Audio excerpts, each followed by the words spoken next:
Hello everyone and welcome back to the show where we meet real people in crypto. People who are involved with some of the hottest projects out there and regular people just like yourselves. We want to hear your stories, so if you are interested in being on the show, don't forget to contact us through social media or email me directly. Welcome to the 11th episode of the Inside Crypto podcast. This episode was recorded on October 5th, 2021. Today we are joined by ℚ𝕬𝕳𝕤, one of the newest project managers here at Amon. He hails from the famous or infamous company Blackrock. He gives us the lowdown on his employer and his time there. He also talks about his crypto and DeFi habits. Lastly, we end off the show talking about the Chinese digital yuan, Compound's massive loss, and BTC's upward trend. Thanks again everyone, and see you next time. Hi crypto people, enjoying those green or red candles? Depending on the day you are looking at the market, of course. We are back with another episode talking to one of Amun's newest employees, ℚ𝕬𝕳𝕤. He's one of the newest project managers here at Amon and hails from the famous company Blackrock. If you don't know who that is, give me a few minutes and it will be Jack's turn to explain it. But before we do, don't forget to head over to our website www.amun.com. You can read about our products DFI and DMX there. We're also launching something very soon, probably about the same time that you are listening to this episode. You can also buy the tokens at amun.com. If you have any feedback about the episode, if you have any problems, you can reach me at Krian, Krian, at amun.com. As usual, before we get started, we have the usual disclaimer. Anything said by me or either Jack does not constitute financial advice. Our opinions are our own and are not connected with our employer. Please do your own research. Because it's just Jack today, we can spend a little bit more time getting to know him and his quirks or things that he's interested in and talking about crypto. So Jack, why don't you take it away? Why don't you tell us a little bit about yourself before we get talking about Blackrock? Sure thing. I graduated from Duke University in 2018. I studied public policy there.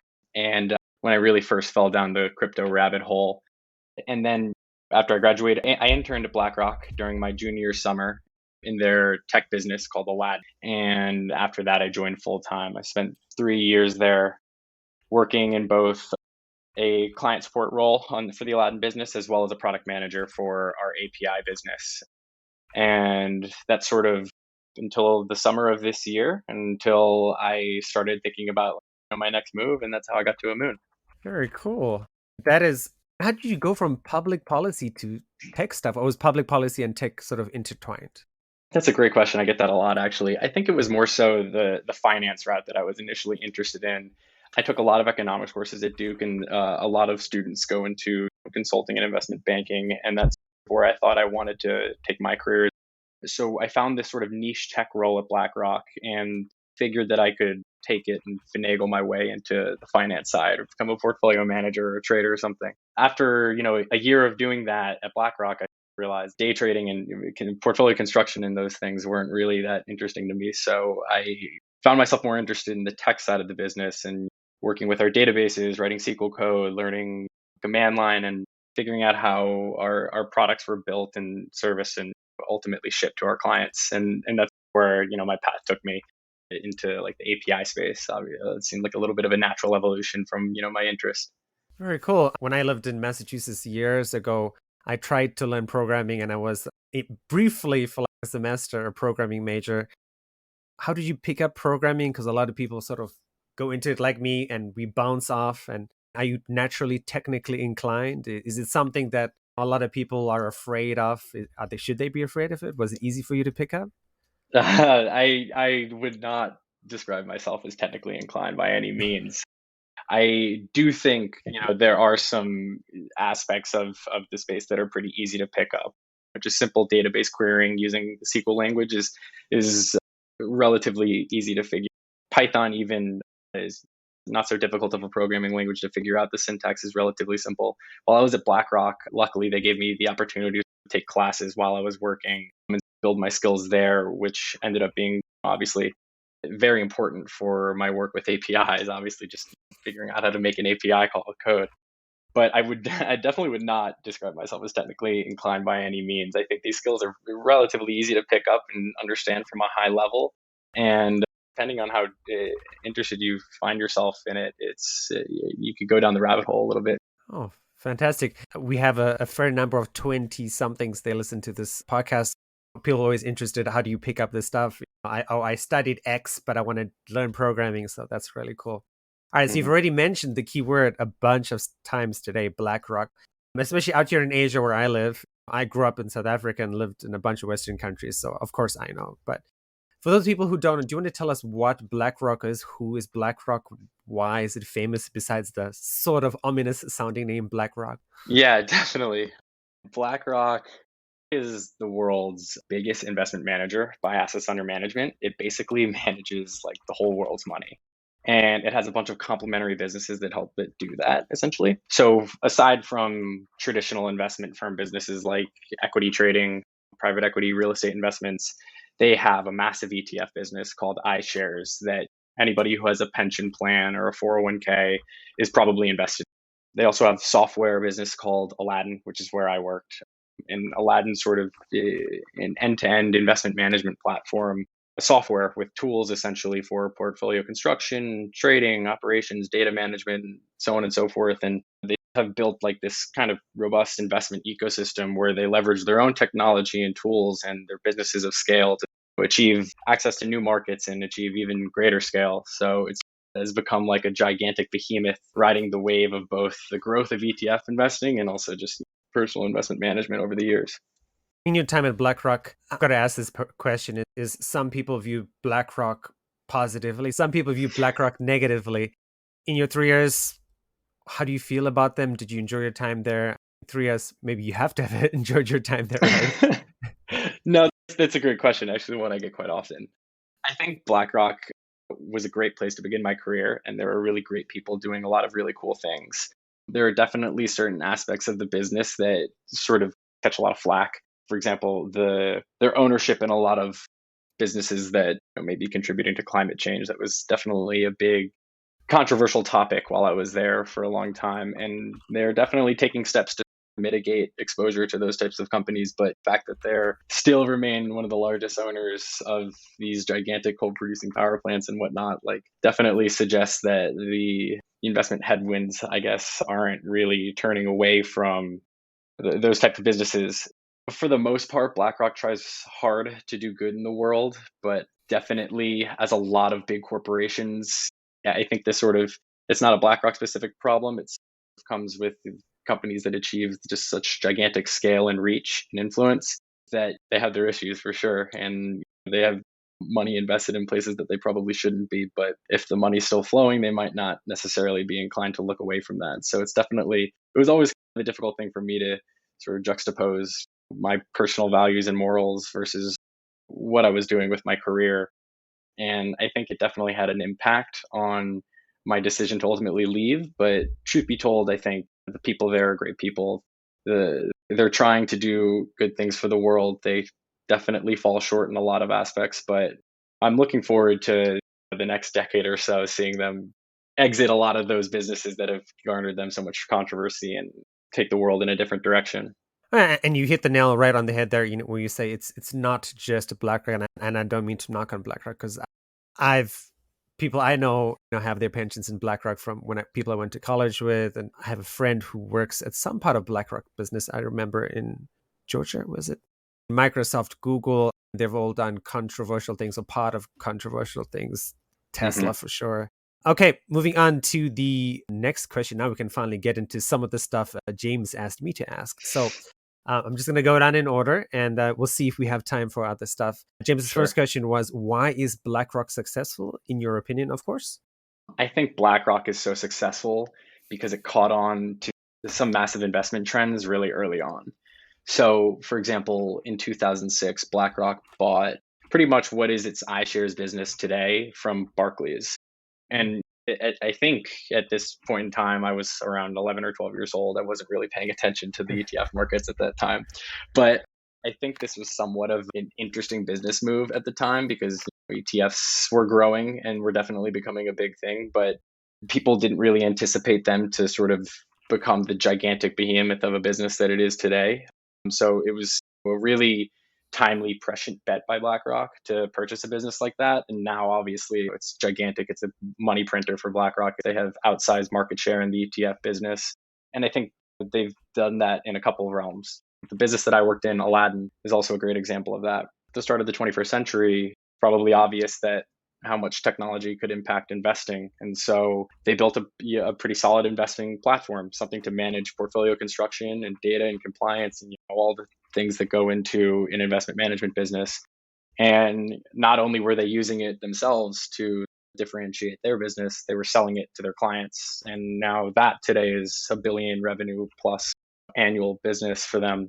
Ultimately, I think at this point, BlackRock has such size and scale that it can just absorb businesses and strategies so easily that it's difficult to compete with. But I think the reason it got to that size and scale in the first place is because the company was able to spot trends early on. Off the beaten path for a bit. I studied business growing up, and people always talk about leaders with foresight, being able to see in the future, maybe crystal balls.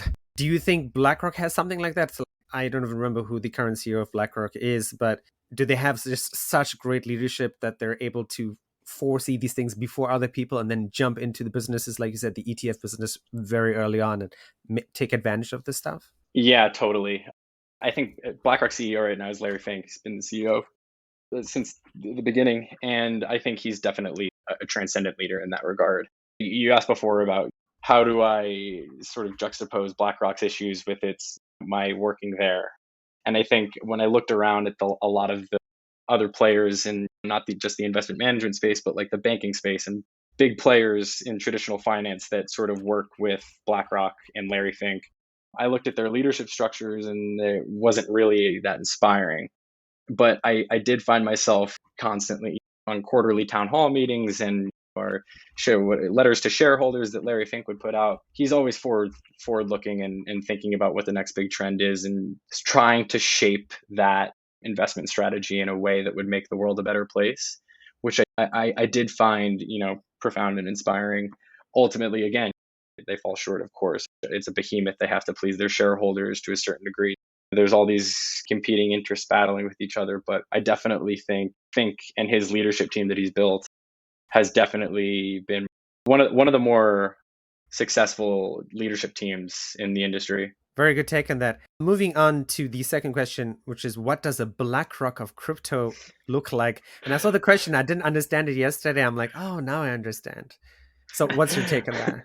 It's a great question. I don't think anybody in the crypto space would appreciate a central body as large and that has as much reach and influence in markets as BlackRock does in traditional finance. I don't think they would want them in crypto, but I guess the closest thing you would have to think would be like a centralized platform, like a Coinbase or maybe a BlockFi or something, only because of their proximity to traditional finance and like a centralized structure.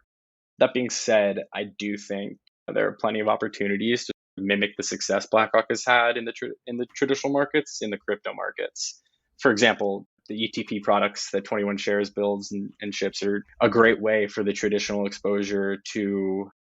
investor to get exposure into crypto. And many hardcore DeFi degenerates probably not appreciate that. But at the end of the day, I think it's really important to put effort behind facilitating that money flow from TradFi into decentralized finance, just to raise the whole tide of the entire ecosphere. And 21 Shares serves that sort of purpose. And the tokens that we're building on the Amun side, like a similar type of investment vehicle that the ETFs that something like BlackRock would put out, something that tracks an index for DeFi users. Going back to the question, what does a crypto BlackRock look like? My hope is that we never see one. But the reality is that obviously companies and corporations, whether they're centralized or decentralized, will rise and grow to abnormal and outsized positions in the market, and they will serve that purpose. But I don't know quite what it would look like in the centralized ecosystem. That is a great answer and an answer that I actually hoped for. All right. Next question. Why did you join Amun? I think I joined Amun for three reasons. Number one, very simple. I wanted to work in DeFi. I wanted to work in crypto. Number two was I wanted to work with building tokens, particularly in the Ethereum ecosystem. And so Amun's first two products, DeFi and DMX, are both ERC20 tokens. And that's mostly just because the past couple of months, I've been spending a lot of time trying to learn about smart contracts and learning to program in Solidity. And that was just like a pastime for me for a long time. And there came a point where I was spending so much time thinking about this and working on them and trying to learn that I was like, this is 100% what I should be doing with my career. And I guess the last reason is because the vision that Ophelia and James shared with us, or shared with me when I was interviewing was really compelling. I think many DeFi users right now, so myself included, they're making off like bandits. They're leveraging yield farming strategies. They're staking in liquidity pools, and these are advanced users taking home insane yields, like over 100%. And they might not necessarily be looking for like a set it and forget it strategy with some of the products that we're building. But I think that type of investment strategy is enormously important for the whole ecosystem. The rise of ETFs in the past couple of decades for traditional finance to become vehicles of investment for something that would be included in your pension fund or your 401k. You'll need investment vehicles like that in DeFi as well. For the person who doesn't have an abnormal risk appetite, so to speak, but they're going to want these types of strategies, and Moon and 21 Shares will be there building them for them. I totally agree. And that's one of the reasons I joined Amun as well. I got into crypto in 2017 and I started mining. And then here in Asia, people are very conservative about finance and investing. People buy shares. That is what Asian people do. More risky people go into ETFs, and even more risky people go into crypto. And friends and family here are like, don't do that. That's risky. Are you crazy? And I think the tokens that you guys on the product side are building, like DMX, DFI, and things that are coming out in the future, would be a great way. That's something I imagine myself going to a group of former students or friends or older people and say, hey, this is a great product. It is crypto, but it isn't crypto, and it's far less risky once you give it a go. So I'm looking forward to seeing what Amun does in that regard as well. You mentioned DeFi. So what are your DeFi habits, or do you have any? Yeah, my DeFi habits are pretty all-encompassing, I'd say. Could certainly be categorized as a degenerate in this regard, in the best of ways, of course. But for a long time, I think, starting in college especially, I was buying Ethereum and testing out a lot of these investment strategies we're talking about, yield farming and staking liquidity pools. For example, I experimented with urine vaults. I staked in Uniswap liquidity pools. And again, these were more so for experimental purposes, but after many months, years of looking into these and seeing the yields that I was generating, getting more comfortable with the risk profile I was taking on, I realized obviously there's a ton of value to be had, particularly someone in my generation where we have a rather long investment horizon, had the propensity to take on more risk. The light bulb went on for me a little bit. And then I guess it was mostly experimentation for the most part for a couple of years, but starting at the beginning of 2021, I'd say, so around 10 months ago, took it to a new level. I got really interested in, particularly in play to earn gaming, blockchain games like Axie Infinity. I thought, I'm big into video games separately, but I thought the idea of adding a blockchain economy to a video game, a profound shift, a paradigm shift, read about video games to the evolutionary next step, so to speak. Axie Infinity was something I thought about a lot and studied for a while. And just like any degenerate DeFi user right now, I spend a lot of time looking at NFTs as well. So that's also something I've had a lot of fun with. All right, so you brought up gaming, and I've got to mention that because I love gaming. I've got the whole RGB setup in my house that I built. Have you played any play to earn games, or have you gone and tried Axie? Yes, I have played Axie extensively. I've tested out every play to earn game there is, but I will say that there aren't many that are building and shipping at the scale that Axie is. There are a ton of projects out there right now that are fascinating, and I think will have a lot of potential. But play to earn gaming is really interesting because not only are you trying to build a blockchain economy and stabilize it, and what type of economic levers and pulleys can you maneuver to stabilize an economy like that, you also have to build a video game, which is a massive developmental challenge right now. And so there's like that added layer of risk. And that's why there are a lot of projects I think I'm particularly interested in. Can't really feel very strongly about investing in too deeply until they ship a product. Like Star Atlas is a great example. It's a game that's being built on Solana. Massively ambitious project. They want to build like an open world space game with ships flying around and planets and cities to inhabit and develop. And it's an ambitious project, both for building an economy around it that leverages cryptocurrencies and also just developing something like that of that scale. And you see a lot of video games these days that are built by top-notch game studios that have been in production for 10 plus years. Cyberpunk is a great example that came out last year, that after 10 years of development, they end up flopping because it's just such a gargantuan task to build an open world that where every little corner and speck of dust works perfectly and aligns with everything. I'm very excited about the play to earn ecosystem as a whole, but there's definitely I'm in like a waiting mode to see which games are able to put out betas, and where am I actually able to walk around and play. So we'll see. All right, you mentioned Cyberpunk. I bought it, I pre-ordered it, and I played it last year and streamed it on my personal channel, and I was absolutely disappointed. It was such a wonderful concept, but just didn't quite do it for me. So 100%.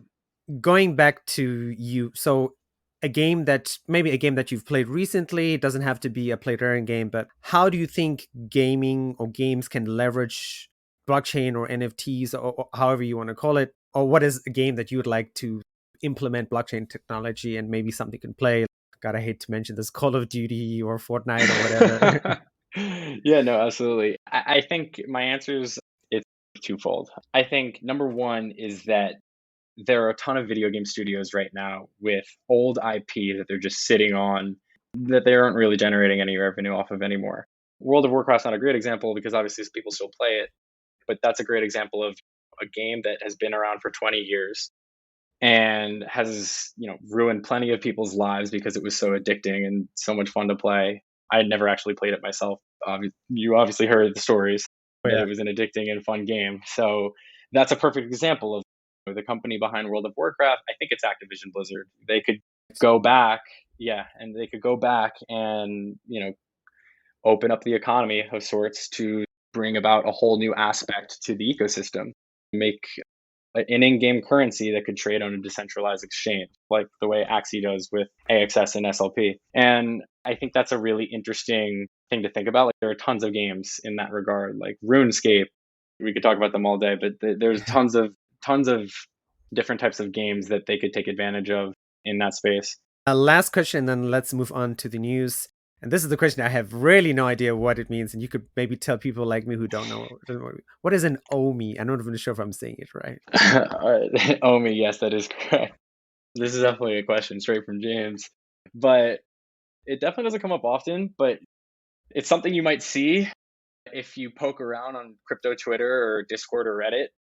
But basically, Ohm is the currency for a project called ℚ𝕦𝕤. And ℚ𝕦𝕤 is trying to build a decentralized reserve currency protocol based on the Ohm token, algorithmically pegged to a basket of tokens. So each Ohm token is backed by DAI and Frax.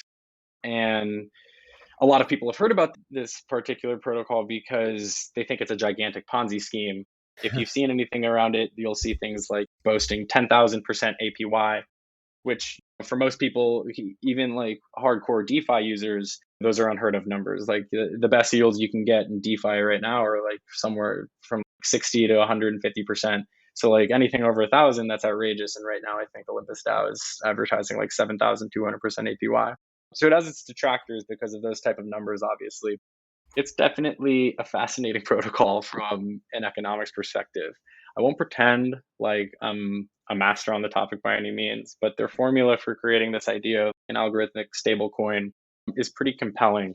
And a lot of my ideation process for when I think about a new idea that I've stumbled across in DeFi or something in this crypto space in general, I like to talk to my friends who aren't so into crypto, but finance people, economics majors that I went to school with maybe, and pass them the info and say, hey, like, take a look at this and let me know what you think. Let me know if you think this is actually a Ponzi scheme or not. I'm interested to hear what they had to say on that, but it definitely is something worth exploring right now just because they're making a lot of noise in the DeFi space. So far, it has not been a Ponzi, as far as I can tell. Maybe one day the rug will be pulled, but that day hasn't come. And until it does, I think it's anything being built in the space that's gathered a certain amount of traction in terms of an adoption is worthy of taking a closer look at the very least. No, I totally agree. And I can't believe, because I checked Twitter maybe in the last 15 months, and I've never seen it. So I'm going to have to look it up after the show and see what ℚ𝕚𝕣 has to offer. All right, Jack, we're going to move on to the news. And I think I shared with you 3 news stories. So basically, I'll pull up an article, I'll read a few lines, you can give me your thoughts, good thoughts, bad thoughts, whatever you want to say, I'm good with. All right, so the first story for today is China's digital yuan, the death knell for crypto. So people have heard about this. China banned Bitcoin earlier this month in September, and the article is by the editor, and it's Sunday, October 3rd. The People's Bank of China, the country's central bank, has announced that all transactions of cryptocurrencies are illegal, effectively banning digital coins. Virtual currency-related business activities are illegal financial activities, the bank said, added that cryptocurrencies, including Bitcoin and Tether, are not fiat currencies and cannot be circulated. All right, so if you want to read the rest of the story, listeners, please, the links will be in the show notes. Jack, what's your take on the CDBC, or central digital currencies? China's been trialing theirs in Beijing, I believe. And is this something that's going to take on? Do you think the US will implement a centralized digital currency for the bank? I think what's interesting is spending a lot of time in the crypto space. You hear 2 types of narratives. You hear, number one, that China's banned Bitcoin again, which they've done like it's seemingly 100 times over like at least the couple of years that I've been in the crypto space. But the other thing is that people, for the most part, aren't really unfazed. I think China's actions, they're smart. They know what they're doing. They're not banning Bitcoin because they think it is a technology that's going to hurt their constituents or their citizens. They're banning it because it probably poses some sort of threat to their economic regime. And I think as a similar narrative you could apply to the United States as well. Like a central issuing its own digital currency is just the central bank's way of trying to take back a little bit of control and market share that crypto in general has soaked up. In the United States, you don't see nearly as harsh an attitude toward crypto as you do in China, but you definitely see there's plenty of fear and uncertainty that comes from the SEC as well, and the Federal Reserve. And I think while the circumstances in both countries is vastly different, I think the motives are somewhat similar. It's both, here is this decentralized economic regime that's coming and taking up market share. How can we take a little bit back? And that's that. That's a very interesting take on it. Of course, because I'm from Taiwan and we're right next to China, and we always hear the stories, but thank you for that. All right, let's move on to the second story. The second story, of course, is being from Compound. A bug puts 162 million up for grabs, says founder of DeFi platform Compound. Again, published on Sunday. And again, because if you're wondering why there are Sunday stories, this is a timing issue and time zone. Of course, I'm 12 hours ahead of Jack. I'm not going to go into the details of this because everyone's heard about it. What do you think about the Compound giving out money and then asking for people to get it back, and some people giving it back, and threats Definitely being sent out? Yeah, I saw the threats. I think the way Compound's PR team has handled the whole situation probably hasn't been the best, with like the threats of issuing a 1099 or whatever it may be. I'm not an affected user, so I don't particularly have any deep opinions on that. But I do think it's interesting to think about in the context of the conversation of, is code law? And you see this a lot in the Bitcoin versus Ethereum debate. Ethereum, obviously, the people behind it take on ideology of let's improve our protocol until it's perfect. And whereas Bitcoin is, they think the protocol is perfect and it's the source of truth and it can never be touched. Compound like the situation is somewhat similar. They released a buggy smart contract that ultimately ended up eating into their bottom line tremendously. And that's something that they probably are going to have to write off in a big way someday. I don't think that they're going to get a lot of that money back, especially considering like the threats that were, put out on Twitter. But it is interesting. I think there should be room for mistakes and room to grow, because this is the forefront of a new paradigm shift in digital economies. And Compound has developed a pretty sturdy and solid reputation as a great service in the space. And obviously, this is a mishap and something that they didn't intend to happen. But I think things like this happen and will probably continue to happen, just because code is hard and it's hard to implement a perfect solution where the auditors, they come in and check your smart contract and they might miss something. That happens unfortunately, all too often. This is probably not the last time we'll see something like this, but I don't necessarily think that's a terrible thing. It hurts Compound, but iterate and improve upon this and learn from it, and it'll take us closer to a future state where protocols are more secure and smart contract deployments are more rigorously audited and things. That's perfect. You actually preempted a question I was already going to ask you. For me, I worry about this stuff because I'm almost 40. My mom is 70 something. People in their late 50s, people who are thinking about getting into crypto and that sort of stuff. These headlines, unfortunately, make it across Yahoo Finance, mainstream stuff, Wall Street Journal, New York Times. How do we help our non-crypto friends or parents or cousins or family overcome this thing? Say, oh my God, this is not safe. Why are you in this industry? Why should I put my money in this industry? How do you do Yeah, that? it's a great question. I fight with it all the time, to be honest with you. It's sad because a lot of the news that you've read in the media about this particular incident, like it will have pictures of Bitcoin on the front page, and compound. It's ignorance on the part of like the big media corporations that they don't even take the time to differentiate between Bitcoin and a protocol like what Compound's built. And I think that's the way that the rest of the world who aren't really indoctrinated in the crypto space will always look at this.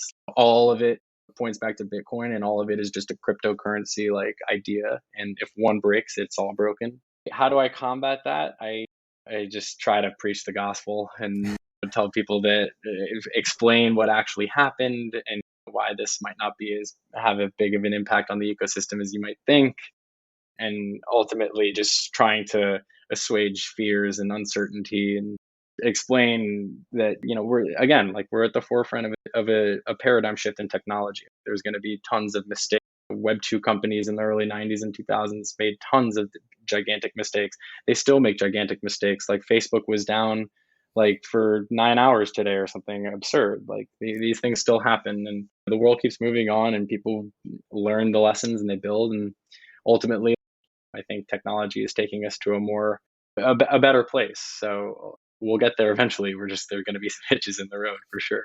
I gotta say, you have the most calm and very mature attitude about all of this. Sometimes when people are defensive about crypto, and you're just like, no, it's okay. We just assuage fears. I think it's funny you say that. I think it comes from years of being ridiculed on this topic and trying to like defend my beliefs. So it's interesting.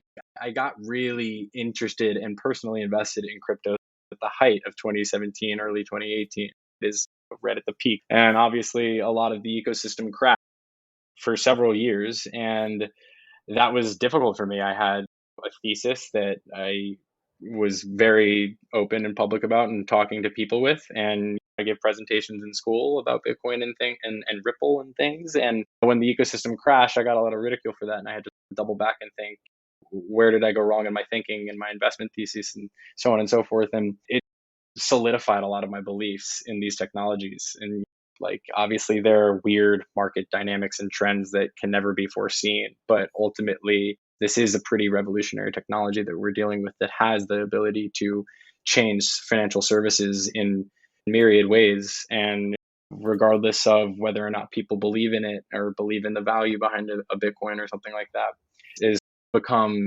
insignificant to me because I'm such a fervent believer in the technology behind it all. All right, as much as I'd like to gab on and keep going, but let's move on to the last story. BTC Bull Run has at least 6 months to go. 5 things to watch in Bitcoin this week. The gist of the article is not quite important. Are you a BTC maxi? Is there a bull run going on? All right, Jack. So BTC maxi, bull run, yes, no? What do you? I'm definitely not a Bitcoin maximalist by any regard. Bitcoin obviously was my entry point to the ecosystem, and I bought plenty of Bitcoin in my time. But to me, I'm of the opinion nowadays that Bitcoin is like a bar of gold, and I'm 25 years old. Am I going to buy a bar of gold and go store it in a vault in Switzerland? I probably am not really going to do that with Bitcoin either. I'm still exposed and definitely want to keep that as a piece of my portfolio just because of the potential upside it could have. But mostly I look at it as a store of value and something that I'm going to lock up some value in and never really think about it. I wouldn't describe myself as a maximalist of any particular ecosystem. I definitely spend the most of my time thinking about Ethereum and the projects and protocols built on top of it. But I think Solana is equally interesting, and it's just more of a nascent atmosphere with newer projects. And I think I get the benefit now of being able to watch Solana grow from the ground up. I saw Ethereum at a pretty early stage, but I wasn't really like deeply interested in it until it had already been around for 3 or 4 years. But I think there's certainly, Ethereum has plenty of drawbacks. The gas fees on the network right now are outrageous, and there's make the network inaccessible for a lot of people. And you have to look at alternatives and other systems that could potentially solve for that type of issue. I think there's room for plenty of different protocols to succeed out there, and it's not so much one is going to win over the other. I'm more so interested in seeing how does the ecosystem evolve to make all of these protocols interoperable and work together, and bridging solutions between different ecosystems and so on and so forth, such that like a rising tide lifts all ships. That's my thinking on it. I think that's a very wonderful way to sort of end off today's episode. All right, Jack, I don't want to keep you any longer. I'm sure you could do whatever it is young people do at night these days. Any last words of wisdom you want to share, or something you want to plug, or anything, up to you. No, but I appreciate so much your time. This is a fabulous time speaking. These are obviously my favorite topics that I think about all the time. And Monday night for me here is going to be back to work building tokens and thinking about wonderful. how we can put out products that can help people and that they can invest in. So that's what I'm looking forward to. Wonderful. I'm looking forward to seeing what you guys build and products that I can share out with people here and talk about it on the podcast. So I'm looking forward to that as well. Absolutely. And thank you so much for your time. You're just such a brilliant speaker and very knowledgeable. And I think that's going to show up on this episode. And then that will be it. That's all we have time for today, folks. I and everyone at Amun really appreciate you stopping by. Please don't forget to follow us on social media. Twitter at Amun, AMUN. Telegram at Amun Tokens, or stop by Discord and join in the conversation. We are also on Reddit at r/Amun Tokens. Please don't forget to leave us a review on our podcast app. This really helps boost availability in different regions. It also boosts us up the rankings, so when people search for Inside Crypto, they're going to see us. As to everything we've talked about in the show, you will find the links in the podcast show notes. If you don't know where those are, on your podcast app, there'll be a little bit arrow. You can click on that arrow, and you'll be able to see what I wrote. You'll be able to see all the links, the news stories, our Twitter and Discord and Telegram channel, and you can just come and stop by. And please do stop by our Telegram and Discord channel. Somebody is always there because people in Amun are from different regions, and we love to talk, we love to chat, and we'd love to see you there and become a part of our community, because community and crypto go together. Thanks everyone, and see you next time.